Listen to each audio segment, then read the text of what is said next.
Now 250,000. Now, but to get 275. High, but to get 275. 3. Now 300,000. Now 3 1/4, 325. High, but to get 3 1/4, but to get 325. Now half. Now, but to get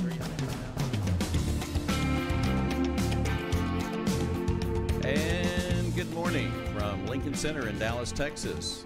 Welcome to the Mike McGavel Jones Show. And we are excited and very happy to have with us today a world-famous auctioneer named Cookie Lockhart. And Cookie Lockhart and I have been friends for a long time. Welcome, Cookie. Thank you, Mike. I'm so glad to be here. I am happy you are, too. It worked out well that you were in town. I know that you've been visiting with another auctioneer and his family, and we had Angie Meyer had you come down to visit, and as it worked out, you were able to come to the Cattle Barons Ball with us last weekend and work that here in Dallas, which, of course, you know is the largest American Cancer Society fundraiser. So what did you think about that experience? That was breathtaking. Mike, you did a fantastic job, and I just couldn't believe it. It kind of was always in my bucket list, and so when Angie asked me to come down and work it with you, I was just thrilled to death. Well, I was very honored. Well, we were thrilled to have you, and of course, Angie as well. So let's talk about, because we have limited time, but we have time to talk about a lot of different things. You were the very first woman inducted into the National Auctioneers Association Hall of Fame in 2007. Tell me what that felt like. You could tell me what it felt like. You were 5 years behind me. Well, of course, I guess that's the biggest honor you can have is to be in the Hall of Fame, finally get accepted. And as you know, you're voted in there by your peers, not the general membership. And so it's just really cool when they finally accepted a woman. Well, and that's true, because like in so many industries, there's kind of been a glass ceiling where it's kind of a men's club, I guess you'd say. Of course, when you look at it, until the last 25 years, we really didn't have the number of women in the industry. So you were a trailblazer from way back. So tell me about how you got in the auction business. Tell me about your family real quick, and kind of how your family was in the business, and just kind of give me the overview about how you got in the business to start with. As you know, I'm from Steamboat Springs, Colorado, which is the northwest corner of Colorado, and it used to be a mining but ranching community. And my dad was a horseman, teamster, and there was at that time there was quite a few little ranches, and they had maybe 100 head of cows or so, and we get pretty deep snow and pretty cold. So before all the four-wheelers and motorized vehicles, of course, the only way to feed your cattle was with teams of horses. And the bank in Fort Collins in the 30s sent my dad. He was working in the sale barn, and he was an auctioneer. And they sent him to Steamboat to sell some of the ranchers' equipment. And he didn't like that part of it, but he saw a real need for him to be there. And we raised Belgian horses, and he taught people how to hook up harness and how to feed with teams and use what he thought was the most gentle of the draft horses was the big Belgian horses. And then my dad moved us to Steamboat as soon as he could get that done in the early 40s. And so I grew up there, and we had little farm sales. We traded livestock. My dad was the first ranch real estate broker, and my brother went into business with my dad, and then I went to auction school way back in the early 60s, sometime, maybe it was mid-60s, and my brother and I worked together quite a little and expanded the business. We later had an office in Denver as well as home, and sold a lot of auctions, and my brother became ill, and he was only 40 when he passed away. Mm. You had a lot of influences in the auction business. Tell me some of the auctioneers that had the greatest influence over you, other than your immediate family. What other auctioneers that people might remember and not remember, but that meant a lot to you? Bernie Hart was probably my biggest supporter. He was executive secretary of the National Auctioneers at the time and the National Auto Auction. And Bernie sort of coined me as the nation's leading lady auctioneer, which there wasn't. That was pretty easy. There wasn't any others. And so I was the only woman for years and years in the meetings and as a member, and because all the women were in the auxiliary. So Bob Penfield was very influential to me, livestock and real estate auctioneer from North Dakota. And when my brother passed away, Bob came and brought his whole family, and I had about 6 auctions going on, and he came, worked them all with me, and Bob was just very influential, I think, to many people in the auction business. Oh, yeah. And he's still going. And he still has at least one sale a year with the Old West stuff. He kind of keeps the Old West alive. And how old is Bob? I think Bob's 85, I believe. Yeah, he's been a great friend of mine as well, and really to the industry as a whole. He's an icon. You're an icon. He's an icon. And you know, that from that generation set the standard, the high standard for good auctions and treating their customers right, and being all about the clients, the buyers and the sellers. That's right. And it still is among many auctioneers. So now I understand you just had a big sale. This it was just in the last month? It was just a couple of weeks ago. Yes. Was it a couple of weeks ago? It was in October. 2-day sale. Yes. Tell me what was behind that? I know you've even had the TV show Pickers come to see you.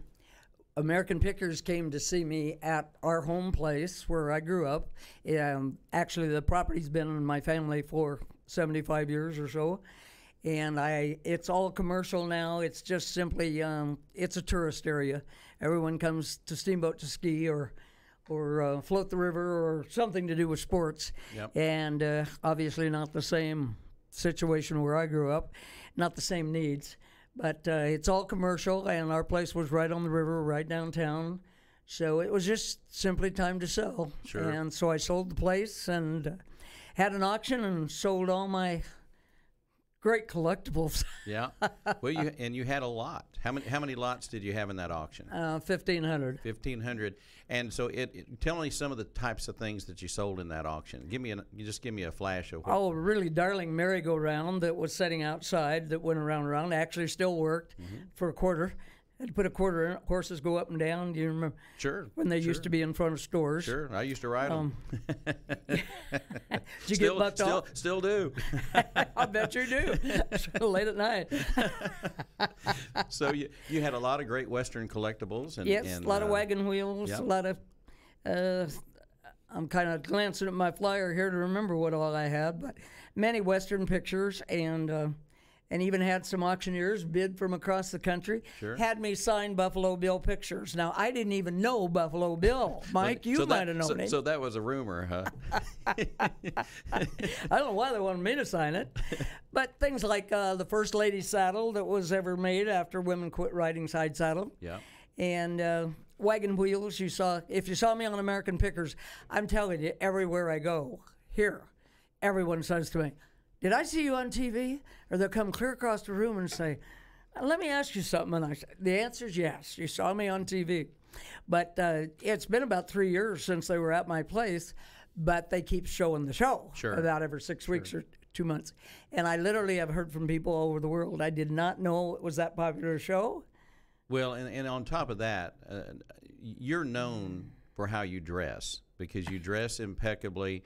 You're known for style, your Western look, the glasses, the hat, the whole 9 yards.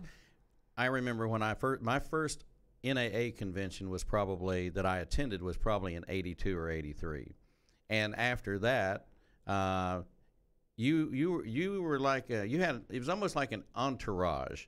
When you would come in, that's what I remember the most, and I still see it. Well, you would come in, but you'd have to have 3 bellmen just to bring in all the bags, right? Are you exaggerating again? I am not. I am not exaggerating. Between the different hats and the different boots and the different outfits, you were something special. Well, Mike, it's difficult to carry a lot of hats with you, and any good head deserves a good hat. That's right. Well, you have to have a different hat for your outfits. I understand. But they're good hats. So you were the first woman to enter into the World Livestock Competition. Is that right? And my understanding was in 1975. And I just found all of the stats out about that because I was just on the front page of the Western Livestock Journal. Yep. They interviewed me, and that just happened like a couple weeks ago. And so they mentioned the year. I didn't remember what year, but obviously I was the first woman ever entered the livestock contest. I was selling livestock at the time at a sale barn.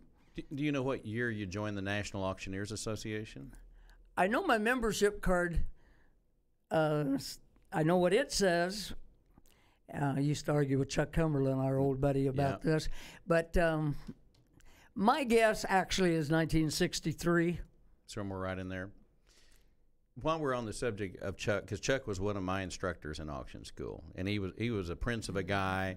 And just say something about Chuck.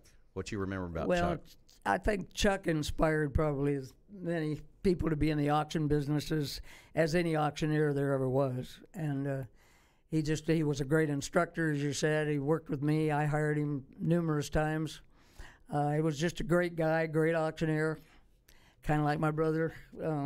Became ill and left us way too soon. The thing about Chuck, he just kind of reminded me of that. He just looked like an auctioneer. And yes, he did. And he had that John Wayne kind of appeal. And he always wore a good hat. And he always wore a good hat. He did.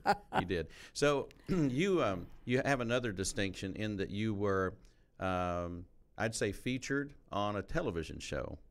And so tell us about that experience where you were. Way back? Way back. To Tell the Truth. Yes. I used to watch To Tell the Truth. I know that you might find that hard to believe, but I remember watching To Tell the Truth myself in the 60s. And so tell us about that experience. I think that was 1966, I believe. And I had a really good-sized auction in Denver, and they run a full-page colored ad, which I have a copy of. I don't know what that would cost today, but back then they run this full-page ad and said, the only woman auctioneer in whatever, however they worded it. And from that, I suppose they have scouts everywhere like big TV shows would have. Sure. But I had a call from New York and asked me to be on the show. The show's What's My Line? People often say, I saw you on What's My Line. What's My Line and To Tell the Truth were both owned by Goodson Todman at the time. Mm-hmm. And they flew me to New York, which I'd never been on a plane. And at the time I got there, they hadn't quite decided which show they were going to have me on. Mm-hmm. But What's My Line, as you know, they ask you a lot of questions, figure out what someone's occupation is. On the one I was on is To Tell the Truth. They have two imposters, and they can say anything they want to, but the real one has to tell the truth, or you don't win any money. I won $750 and a trip to New York. That's pretty cool. Yeah, it was. I have seen a copy of the show, and I have shared that in auction school, at our auction school. It's on YouTube. And, okay, so now folks can go to YouTube, and where would they go to see what would they? You just go to YouTube and type in my name, Cookie Lockhart. Cookie Lockhart, and then you see a picture of Kitty Carlisle, if you remember her. I do. I always had on the furs and diamonds, and she was one classy lady. And by the way, she's the only one out of the four on the panel that did guess who I was. Oh, really? Who all was on that panel? Do you remember who was on the panel besides Kitty Carlisle? Peggy Cass and Bud Collier and forgot the other one. Yeah. I used to watch that show regularly, you know. Of course, it was a different time, you know, but it was cool. I mean, it really was cool. It was cool, and the thing about it was the questions that they asked me, I didn't know the answer, but I had to tell the truth. Mm-hmm. And they run out of time or they'd have had me because they asked where I went to auction school. And I don't think the other girls that was imposters would have had any idea what to say then. Yep. But right then it got shut off. But some of the questions they asked, of course, when they introduced me, they said I'd sold, equipment and livestock and real estate at auction and antiques. Well, the questions they asked had to do with what you might consider like Northeastern antiques. Yep. They asked me questions I didn't know the answer to. So that's what really threw them. Yep. In other words, I wasn't smart enough, but I was smart enough to win. That's all that matters. What is if you can remember, what's the most expensive thing you ever sold? Single item. What do you mean if I can remember? Single item. Well, I can't remember. People ask me that. People ask me all the time, what's the most interesting or what's the weirdest thing? And you know, I don't have an easy answer for it. I really don't. I know the weirdest thing, but I don't know if you want me to say it live. Well, probably not.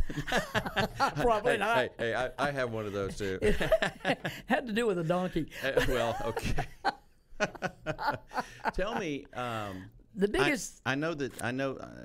Go ahead and tell me that, because I have another question, a follow-up question to that. It's difficult, like you say, to say the biggest thing, because you try to think, you know, was it a big caterpillar or a big piece of equipment, or the biggest auction I ever had, or the biggest opportunity, was I liquidated an oil company called Highway Oil out of Topeka. That's where I was going. And that's where I was going. I beat you, huh? Yeah. And so I ended up selling real estate at auction in 18 states. And that lasted 3 years. It took 3 years to do that. When did you do that? What years were you doing that? The reference letter they wrote was 2006, so it must have ended about that time. Okay. Yeah. That's cool. That's a great story too. Anytime you can work for a big company, it really makes you feel. It's kind of like going in the Hall of Fame when you can land an iconic brand. Yeah. And get paid to do it. You know, because there's a lot of people that probably do it for free just so they can say they did it. It's nice to get paid. So you have a daughter, Jo. I have 2 daughters. Mm-hmm. Mm-hmm. Okay. One works with me part-time, and her home's in Steamboat. She also is married, and her husband's a supervisor on a big project in California, so she spends quite a little time with him out there. And my other daughter is, she works in Whittier, Alaska. Ooh. And she works all the time at several jobs. Yeah. One of the jobs, she's a supervisor, like if there's ever another big oil spill. And she has her own transportation company from Anchorage to Whittier. It's a really cool little town. She says she found a town like Steamboat, only it has an ocean. Yeah. And a lot of ships dock there. Sure. That's cool. It really is. So now you're transitioning. You've sold your stuff. You're basically at that point where you're trying to figure out what the next thing you're going to do, and I know you've kind of been in this transition mentally for some time, trying to think about what you want to do, not when you grow up, but when I grow up. So you know, you've been doing all this stuff for a long time. You've liquidated your miscellaneous, which every auctioneer eventually has to do it. You know, before we went on, I told her I need to have a sale myself. You know, I know a good auctioneer. Happens to be in town right now. I hear that all the time. I know you do. But it's really funny, because what we do is, you talk about hoarders. We tend to be hoarders to some degree, and either we're buying something, or we're trading something, or we inherit something, and next thing you know, you've either got a barn full or buildings full. And that's kind of what happened with you. Of course, when you live somewhere for 75 years, you can do that easier. It's a little more expensive when you do it in the city, because storage is expensive. Yes, and when my dad passed away, he had built what a lot of people would just call a pole barn that he just attached to the house. And that was a great big room, and he thought we needed a store. Mm-hmm. So I really made it into an Old West store. And then I had a gal that worked for me for many years who was very loyal, and she got sick and passed away. And so after that, I just couldn't do the auctions and the store and everything. And let's face it, I'm just not a storekeeper. I might have an antique shop when I get older, but yeah, that's just not me. And so we just kind of closed that store. Yep. And then I just kept the places, you know, like an office and meeting room and whatever. But all that stuff was still there. And so that was a whole lot of it. Right. Tell me about your transition from selling livestock to doing real estate. When did that happen? When did you start recognizing, was that because of your father, or did it just naturally happen over time? Well, part of it is where I live. To be in the auction business, you about have to have either industry or you have to have a big population. And, you know, where I live, there just isn't either one. So all the ranches have been bought up by other people, and they just don't run cattle there like they used to, so those don't change. And And I guess in answer to your question, when like the fellow just asked me, what do you sell? My answer is always bulls, buttons, buffalo, bulldozers, rabbits, rakes, ratchets, and real estate, to name a few. So it was really difficult to specialize. Yeah. I had an office in Denver for several years, and still we sold everything, business liquidations and real estate. Do you have any idea, and this is hard, I mean, we always approximate this. Auctioneers do this all the time. I get a kick out of what some auctioneers say, but do you have any idea how many auctions you've conducted in the last 50 years? Mike, I really don't. You know, at a real estate auction that took literally 2 months getting ready, and it was complicated, joining the Forest Service, and ended up taking about 3 months to get it settled. So that one auction last year, or in the last year and a half, literally took 4 months to get through with it. Yeah. I couldn't do much else. Yeah. And it isn't like having an auction house where you have a weekly sale. So Yeah. it's always difficult for me to answer. I sold over 200 properties for that one company Yep. in 18 states. Yep. But that's really unusual. That's a once-in-a-lifetime When thing. you were doing livestock, how often were you doing the livestock sales? Oh, and then that was every week. Yep. I Those sold count. it. Those count. Mm-hmm. You know, That's they true. add up. They Yeah, add I up. sold at a sale barn outside of Denver, but you know, pretty soon you just move on, have your own business, and if you don't own a sale barn. Yep. I just did a benefit auction in Montana, and stopped to see an old friend, the Odels, and stopped to see Ted Odell, who now owns this sale barn in Butte, Montana. Right. And he got me up there to sell livestock, and it had been a long time since I sold those old cows, but it comes right back to you, just like playing the piano, I guess, if you ever knew how. Yeah. And it was really fun. Yeah, I bet it was. I bet it was. What's the best advice you ever got in the auction business? If you think about it, if you look back at some of the people that you've worked with, and you've known everybody. I mean, if you think about it, you've been blessed. I think the thing I tell people all the time, of course, technology's taken over so much today, and that's not my thing. I'm not a technology. Everybody knows that. I'm you know, it's like I tell people all the time. I'm a talker. I'm not a technology guy, and you are too. You're a talker. You're not a technology woman. I think we both have been able to live the American dream as an auctioneer because we lived in the best of times, where we didn't have the distractions of TV and computers and phones, and people only had 2 or 3 TV stations to watch, and they didn't have a mall to go to on the weekend. So we really did. We lived the dream for the auctioneer, don't you think? Oh, absolutely. And I don't mean to be offensive, but a lot of people think because they have a camera and a computer, they're in the auction business. And that's, like you say, that's just not us. I think the internet's a big thing, and of course we have to have it for advertising and our websites, all that. But you know, I'm like you. I'm a people person, and I think the best advice that I ever had, and people do not care how much you know till they know how much you care. That's and great. that takes a one-on-one relationship to find out what their needs are. Oftentimes their needs are not the same as their wants. Sure. And yeah, to gain that confidence, you have to have a one-on-one relationship with people, and that takes time. Sure. It takes time to develop. Yep. You have a lot of young people like Angie Meyer that look up to you, and you mean a lot to a lot of people. Do you feel like by being around the younger people that it keeps you younger too? Well, something must. Good genes, evidently. Good genes, and Good genes, right? I don't mean Wranglers or Levi's. Well, of course, and you know, I enjoy being around my peers as well. You know, you learn from the wisdom of others. My dad, one of his, he had 2 favorite expressions, but he was full of psychology, and one of them was, "There's always work for a worker." So don't think when people say they can't find work, they just don't want to work. And I put both these things on his tombstone. But the other one was, you can't buy experience. You got to earn it. Yep.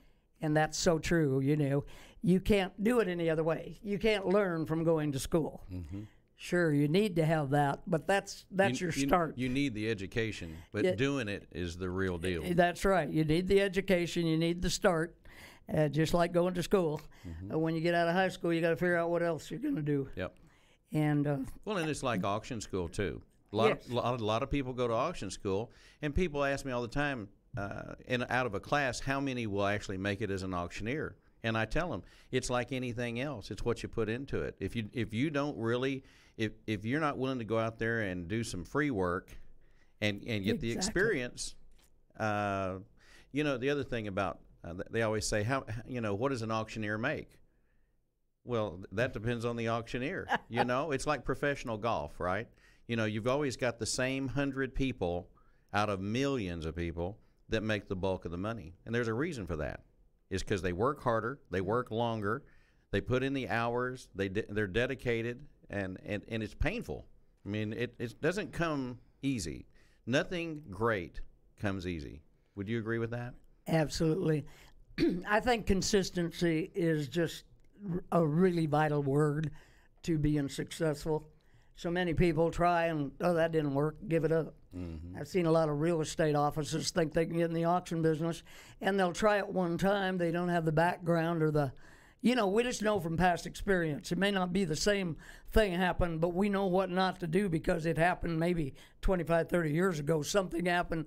All of a sudden that comes to you and goes, don't do that, do it this way. And so I've seen that several times, and they'll have an auction and it won't be successful, and that doesn't help the auction business because the next thing you know, everyone's saying, oh, yeah, they tried one of those auctions down there and it didn't work. Well, it didn't work for a lot of reasons. And you have to be consistent about it and stay with it. Yep. I think it takes years and years to actually become a really successful, great auctioneer. I do too. I agree with that 100%. 100%. We both have a great passion for the National Auctioneers Association. Yes, we do. And our state association. I know being from Colorado, you've been very active in your state association. Just tell me your take on why it's important to be a part of an association of your peers. Well, I certainly wouldn't have ever been able to do the things I had the opportunity to do if I had not been involved.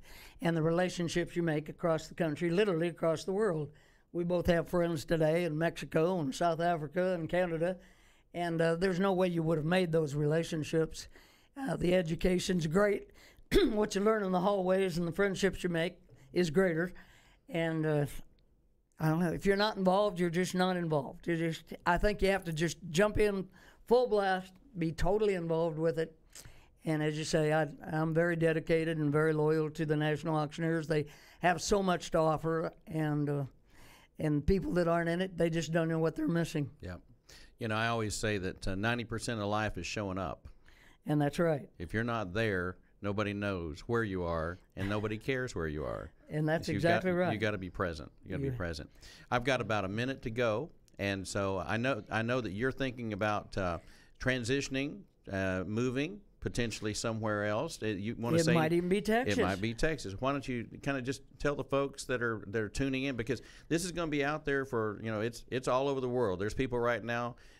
We don't even know where they all are right now, but there's probably people in South Africa. We get people from South Africa, Germany, Canada, Mexico, Asia, for that matter. So tell people what you're thinking you'd like to do for the future. Well, I've been narrowing it down, but I didn't. I really don't want to retire. I'm not sure auctioneers ever retire. I guess some of them do, but I don't have time to tell you the story I was thinking. But I am thinking of, I had an office for years in the Denver area, and that's certainly on my radar. But I do love Texas. I always thought I'd make a good Texan. I think you probably would too. I think I would. So. You can't do it alone, though. You have to find the opportunity and someone you can work with that has the same goals and the same ideas, same ideals as you do. So I might find a company here. I might become a Texan. We'll see. We'll see. Well, Cookie, it's been an honor to have you on the show. I don't just invite anybody on the show because I really care about who comes on. And with your history and your past and our friendship over the years, I'm glad that you were able to be here with us. As you know, I'm getting ready to leave in about 5 minutes and fly to Memphis to St. Jude Children's Hospital, which we're all passionate about. The Auctioneers are very passionate about St. Jude, and I'm going to go up and watch the 2018 champions, Emily and Barrett, as they do the auction with the kids, and then we're going to do a little check presentation from the auction school, and so that's how that day is going to go. So it's going to be a busy day, and we do want to do a quick shout out. I meant to do a shout out to Katie Bach and Jonica Nix, who were the chairs of Cattle Barons Ball. Oh, that yes. was that, and you were a part of the record-breaking Cattle Barons Ball. It was the biggest one they've ever had. Over 3,000 people. We had over 25 auctioneers and ringmen work that event, and That you was being a part of it. amazing. And we were certainly tickled to have you with us. So Yes. I'm looking forward to seeing you again at our next convention, our conference and show for the 2019 National Auctioneers Association Conference and Show, which is going to be in New Orleans. Yes. And we'll be seeing you there. And thank you so much for being with us. Thank you, Mike. God bless you. Thank you for having me. You bet. At 25, to get 30, what to get 35, to get 40, 40, 40, what to get 45, to get 50. Sold it right over there, Mike the buyer. Next lot. Thank you very much, Cookie Lockhart. All right, for everybody here at Lincoln Center in Dallas, Texas, at the Mike McGavel Jones Show, we thank you for being with us. God bless you. We'll see you next time.